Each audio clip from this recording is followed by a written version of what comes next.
Welcome to Oxford News This Week. I'm Elgin Nichols. And I'm Terry Stiles. And in this week's local news, you should be aware of those sneaking around in your backyard. And is the water at Lake Villa safe to drink? Stay tuned. Learn more about these stories and others. The Oxford News begins right now.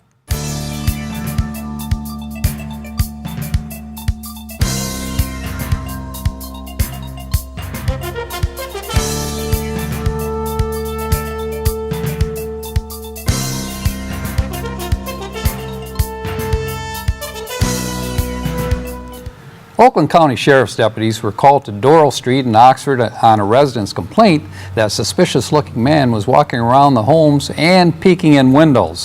When officers approached the man, he explained that he was employed by a major window installation company. The man said he was inspecting homes for storm damage.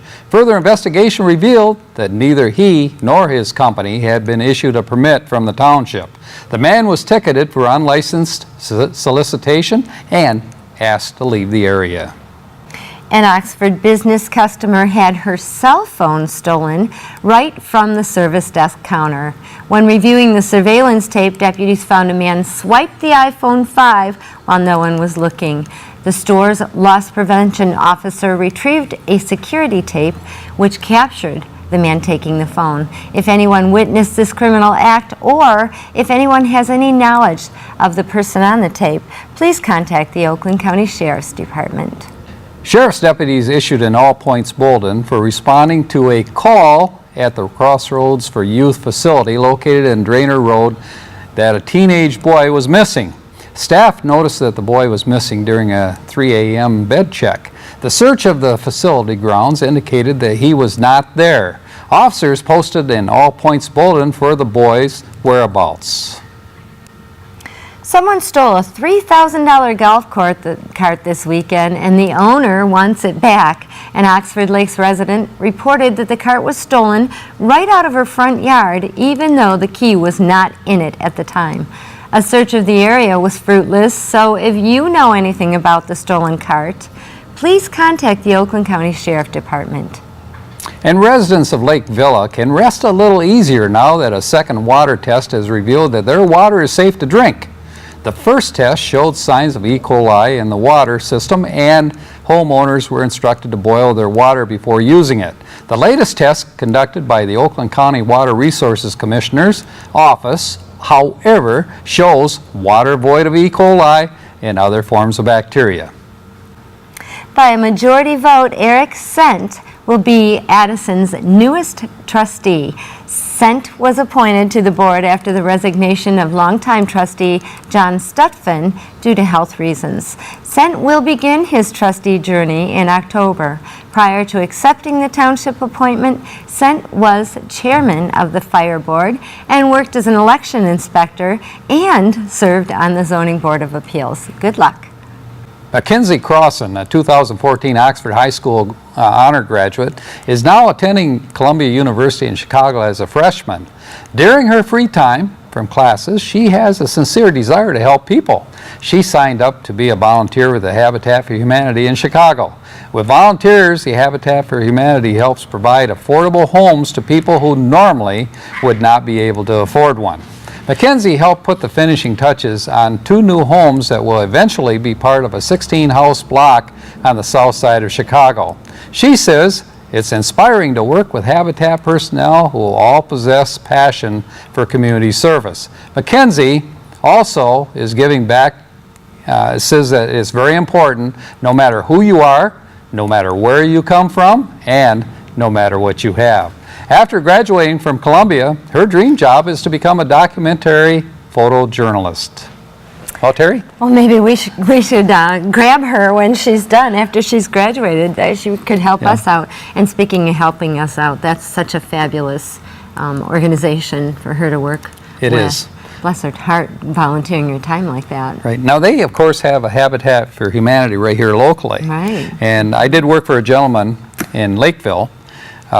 His name is Otis Walton, known as Hap because he's such a happy gentleman, and very active, and he's been given citations or awards by previous presidents, you know, for his work Of the in the Michigan. Habitat For Society. Habitat. Yeah, Oh, it's a that's great really organization. And you know, I always thought that the people that had these homes, that they were just plain given to them. That's not the case. No. You know, they do put in sweat equity. Yes. They do have to get a loan, which of course would be a low interest loan. But they do have to pay for these homes. Well, that helps them get them started, and also helps them learn the process of owning your own home and feeling that pride. It's really great. Right. And we have had a couple built in our communities between here and Orion, but what a contrast. I'm really disturbed at how many times we've read on the news that people have had stuff stolen from them right here in our community, and it happens in all communities. But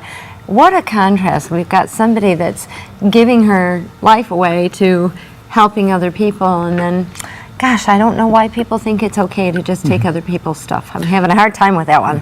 Well, you know, too, I don't think that's because of the economic times that we're having here, you know, which in Michigan we still haven't recovered.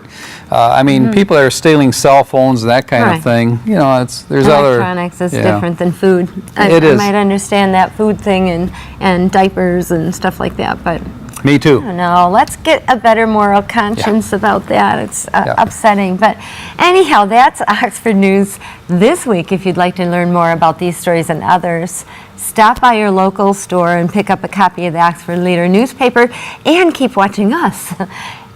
Coming up next on OCTV, Oxford Local Sports with Andy Curtis, and Oxford School News with John Ochins, and join Dave Kenny with his Auto Talk and Science in the News.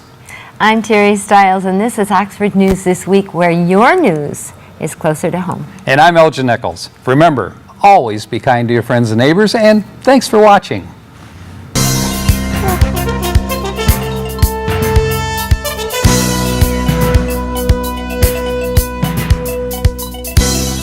Welcome to this edition of Auto Talk. I'm Dave Kenny, and these stories are taken from the publication Automotive News. In our first story, Cadillac says it will name its new lineup-topping sedan the CT6, marking the start of a top-to-bottom overhaul of the luxury brand's nomenclature. Cadillac Chief Marketing Officer Uwe Ellinghaus says that the CT6 will constitute an entirely new approach to the prestige sedan, emphasizing a dynamic driving experience and advanced technology. The rear-wheel drive sedan is slated for a launch in late 2015, and it was codenamed LTS during its internal development. Ellinghaus said earlier this year that he viewed Cadillac's naming strategy as a weakness and was working on revising it.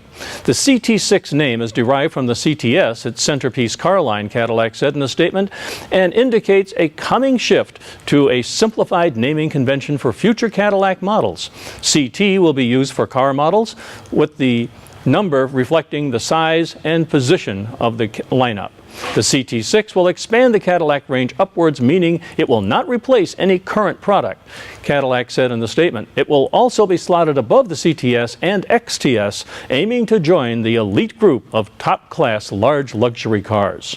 GM said the car will use advanced lightweight materials and new body construction techniques to reduce fuel consumption while enhancing driving dynamics and safety.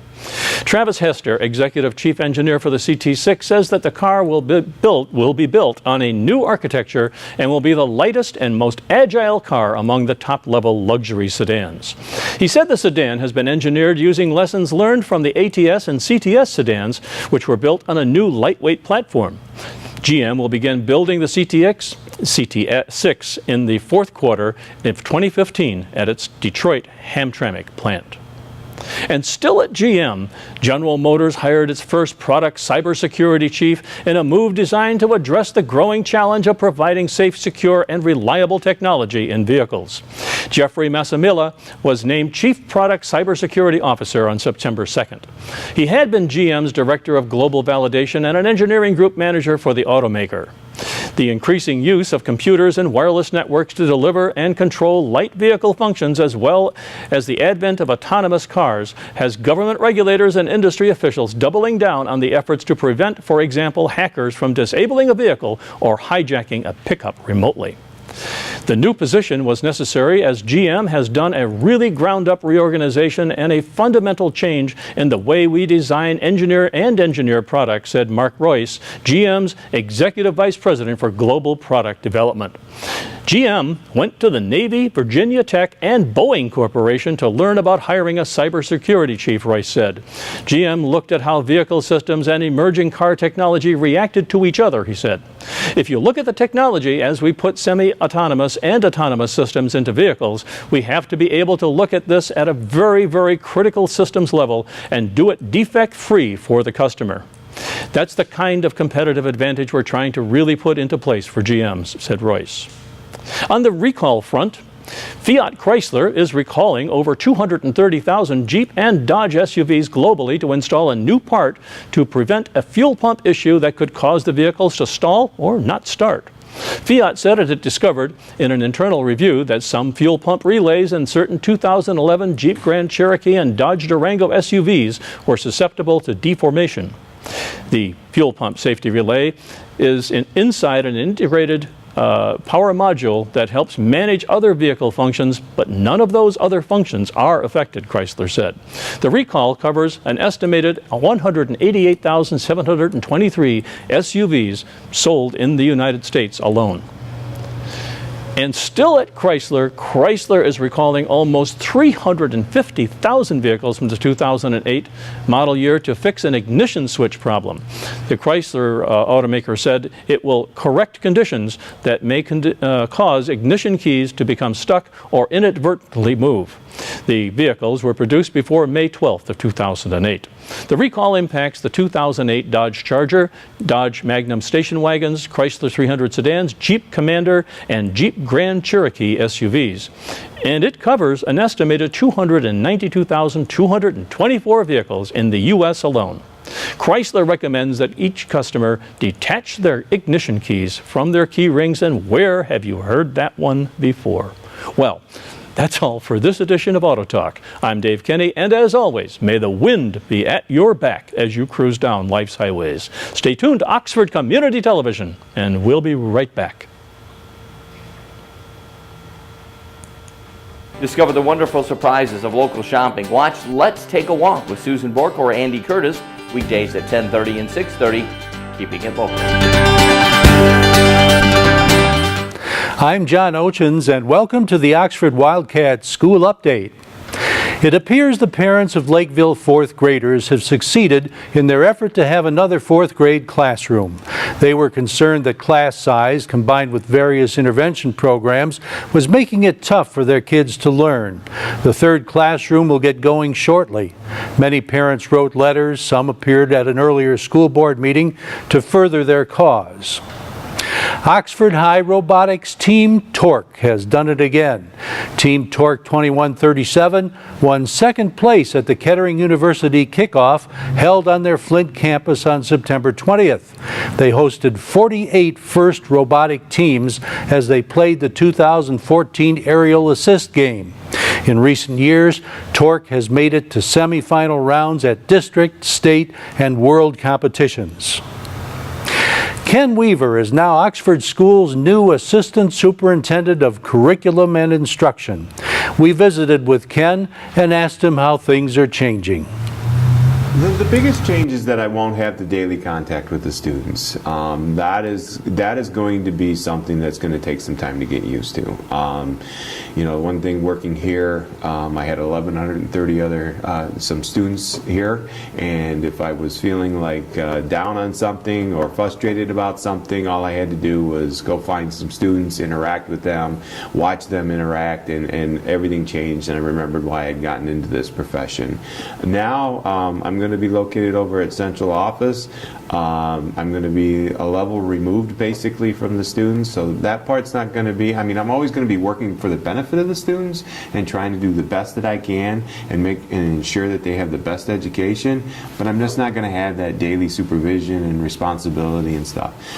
Plus now I'm going to be over, the other big change is going to be that I'm over all of the programs. I'm over all of education K-12. Before I was just over the middle school section of it basically, and responsible for the implementing that section of the curriculum. You're really the head curriculum guy right now, aren't you? Yes, I will be overseeing all of it. Ken Weaver has been with Oxford Schools for 11 years and with Sturgis Public Schools prior to that. Ken is originally from Hale, Michigan. Dacia Beasley fills Ken's old job as principal of Oxford Middle School.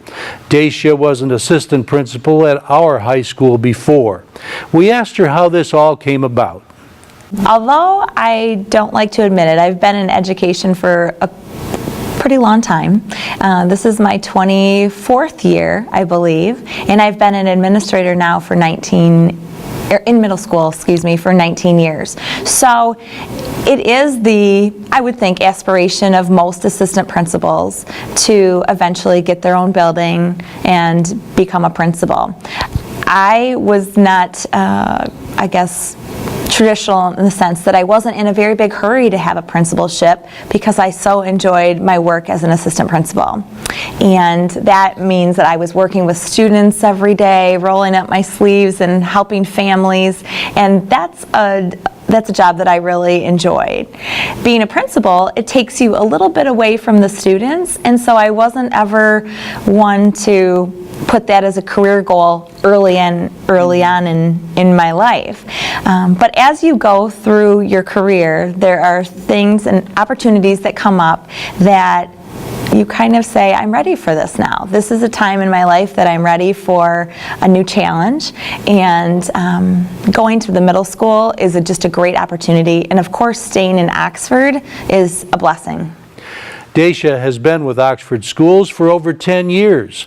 Our superintendent, Dr. William Skilling, says that we are fortunate to have an administrator the caliber of Dacia Beasley, and that her vast experience at the middle school level will help her make great things happen in her new role. You can hear more of these interviews on Schooling Around, broadcast at 11 a.m. and 10 p.m. Monday through Friday, and Saturdays at 11 a.m. That's the Oxford Wildcat School News for this week. Dave is next with Science in the News, then Andy with Sports. This is Oxford Community Television, keeping it local.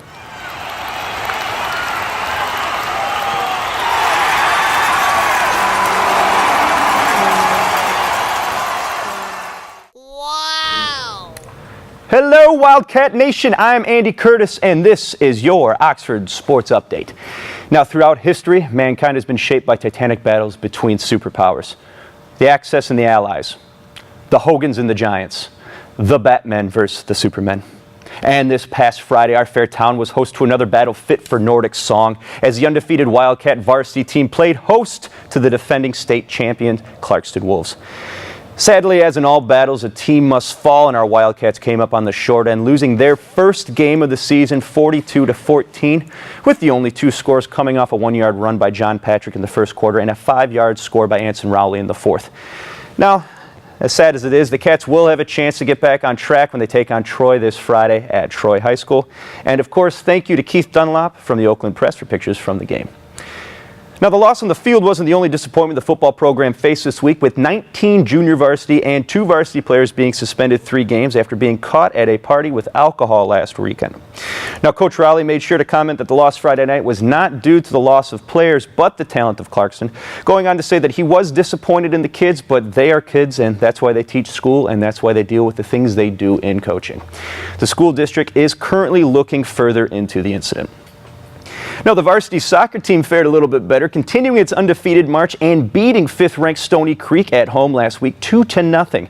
Senior captain Emmanuel Ibarra scored first with an assist from junior Greg Knox, and Nick Wright scored a penalty kick in the last 10 minutes of the game to drive the final nail in the Cougars' coffin.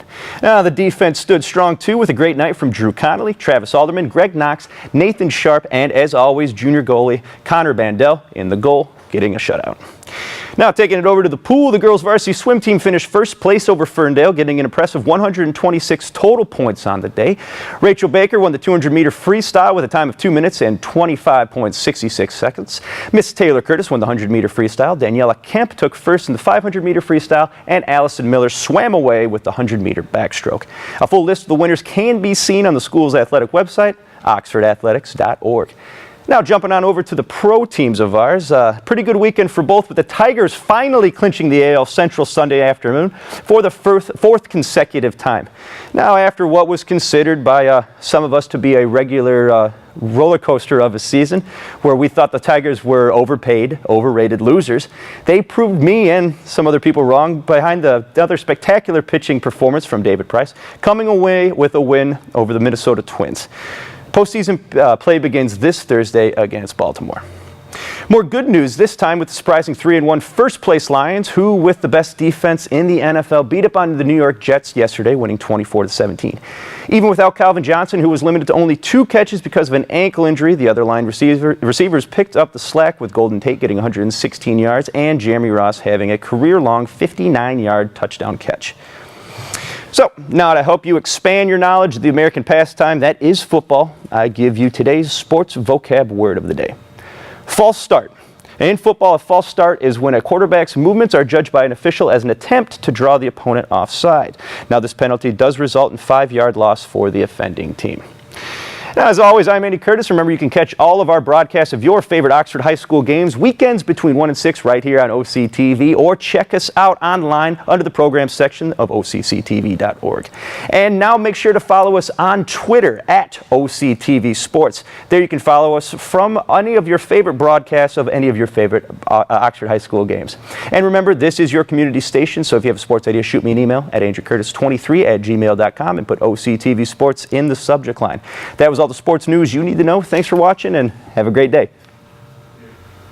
Welcome to still another segment of the news we call your weekly calendar of events, where we feature your weekly calendar of local Oxford and Addison community events, including charity special fundraisers and general community information. Now, if you or your organization would like help to get your message out to the public, contact us for detailed information at our studio phone number at 248-628-9658, or go to our website at OCCTV.org. Do you need clothing alterations or repairs? If so, the Sisters of Mount Tabor in Ortonville can take care of your sewing needs at a very reasonable price. Now, if you have a local business, or if you're an individual, or if you represent an organization wishing to show your support for your local Oxford school sports, music concerts, or any of the many programs broadcast by our TV station, you could become a sponsor or an underwriter on OCTV. A promotional television spot would be created, and recognition will be given to you by the sports announcers during the event. It's easy and it's quite inexpensive. For more information, contact our TV station manager, Bill Service, at 248-628-9658, or you can send a message of interest to Bill's email address, and that would be manager@OCCTV.org. Now, we at Oxford Community TV would like our television viewing public to learn more about your club or organization, special upcoming event, or charity. So if you would like to get your special event mentioned on our television show, call us at 248-628-9658, or go to our website at OCCTV.org. Just one final reminder. You can locate our OCTV program schedule by going to our website, OCCTV.org, and clicking on Schedule. There you will find a list of OCTV broadcast programs, dates, and times. One program I recommend is Bill Service, who always has interesting local stories and interviews on our Community Access program. Just check it out. This is Oxford Community Television, OCTV. I'm your host, Elgin Nichols. We invite you to join us again for the next segment of your weekly calendar of events.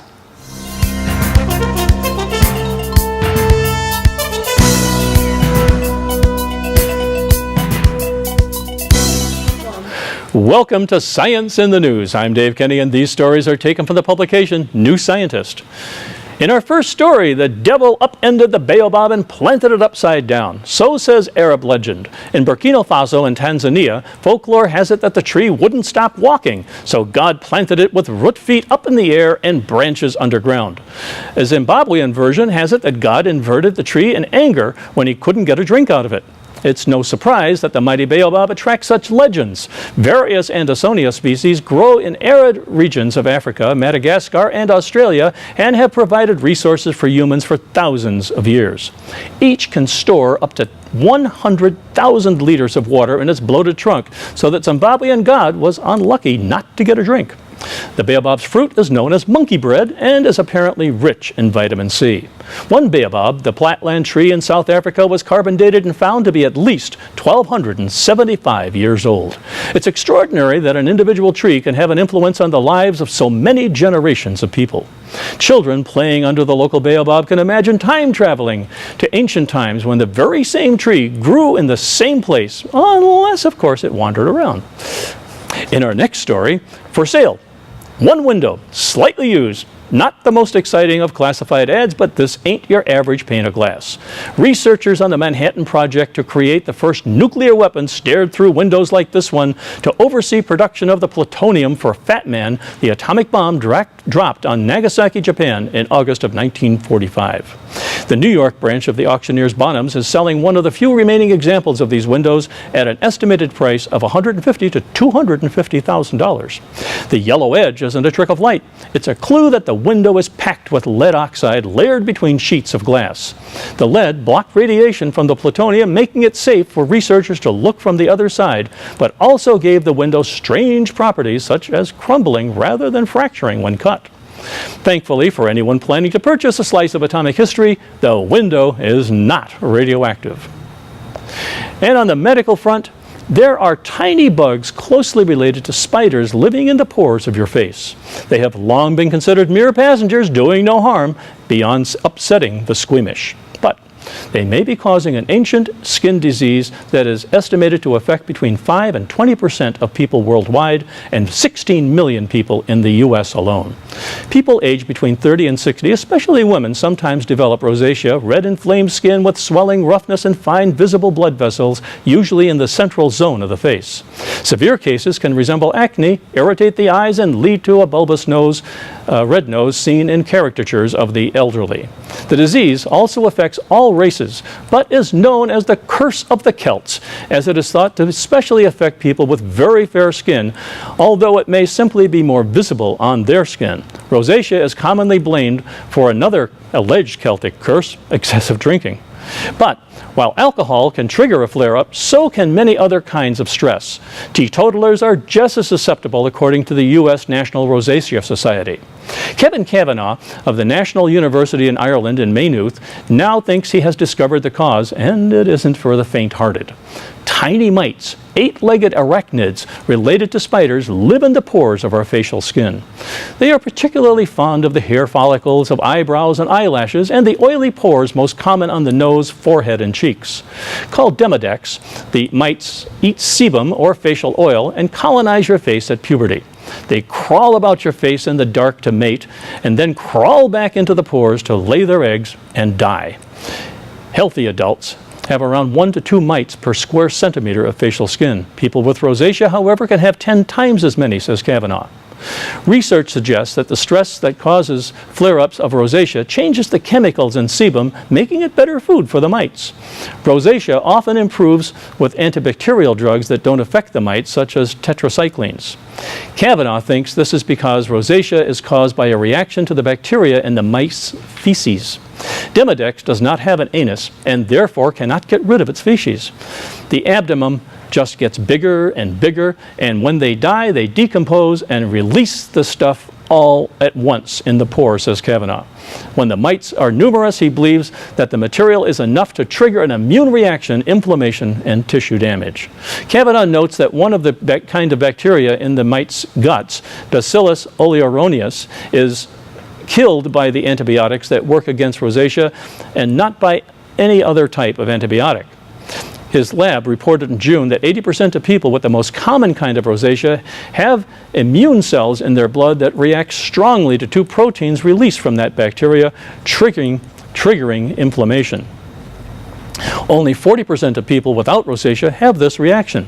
Kavanagh is now trying to develop funding for developing antibodies to the bacterial proteins to track down their location and link them more firmly to the disease. Ultimately, Treatments aimed at the trigger proteins may prevent rosacea. And that'll be a good news for a lot of people. Well, that's it for this edition of Science in the News. I'm Dave Kenny. Stay tuned to Oxford Community Television, and we'll be right back.